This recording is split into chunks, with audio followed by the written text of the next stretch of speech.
काल मी माझी भूमिका व्यक्त केलेली आहे।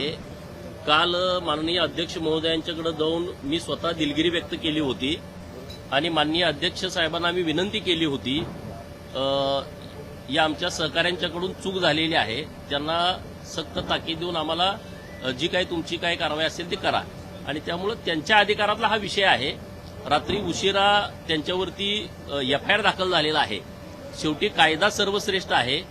विधानसभेचे अध्यक्ष आणि विधान परिषदेचे सभापती हे सर्वोच्च आहेत, त्यामुळे त्यांनी जी भूमिका घेतलेली आहे त्याच्यावरती आमचं कुठलंच मत नाही। आम्ही कायद्याला मानणारे कार्यकर्ते आहोत, त्यामुळे आम्ही जी कारवाई झालेली आहे त्याला आम्ही कोर्टामध्ये आम्ही सामोरं जाऊ।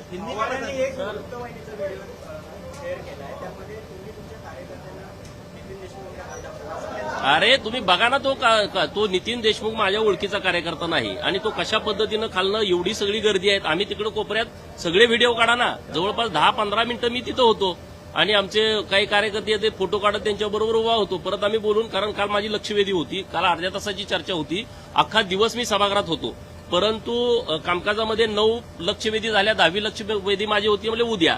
अर्ध्या तासाची चर्चा सकाळी मी 9ला सभागृहामध्ये आलोय, तुम्ही सगळे फुटेज काढून बघा। आणि अर्ध्या तासाची चर्चा झाली नाही, कारण आमचे मंत्री महोदय तिथे उपस्थित नव्हते, त्यामुळे मी अर्ध्या तासाची चर्चा आणि लक्षवेधी होणार नाही म्हटल्यावर मी निघालो होतो। तो प्रसंग इथं काढला, तुम्ही बघितलं ती सगळी परिस्थिती, त्याच्यावरती मला अजिबात काही बोलायचं नाही। त्यामुळं ज्या पद्धतीनं आमच्या कार्यकर्त्यावरती गुन्हा दाखल झालेला आहे, आम्ही त्याचा आदर करतो आणि न्यायालयामध्ये आम्ही आमची बाजू मांडू। सर, तुम्ही कबूल केलं की काल तुम्ही तिथे उभा होता, तुम्ही तुमच्या कार्यकर्त्याला अडवू शकला असता, पण तुम्ही तिथे का गेला नाही कार्यकर्त्याला अडवायला? ठीक आहे, नंतर या सगळ्या विषयावर बोलू। तुम्ही तिथे बघायला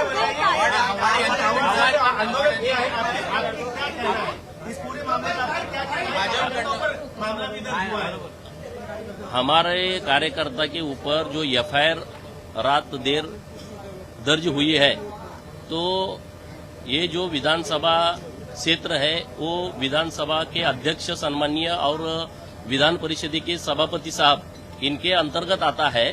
तो वो जो डिसीजन लेंगे उसके ऊपर तो हम कोई बात नहीं कर सकते। वो आदरणीय कुर्सी पे बैठे हुए हैं, जी उन्होंने जो डिसीजन लिया है उसका हम सम्मान करते हैं। और जो हमारे कार्यकर्ताओं के ऊपर जो एफआईआर दर्ज हुई है तो हम कोर्ट में जाएंगे। आज कोर्ट में हमारे वकील हमारी बाजू उधर पेश करेंगे।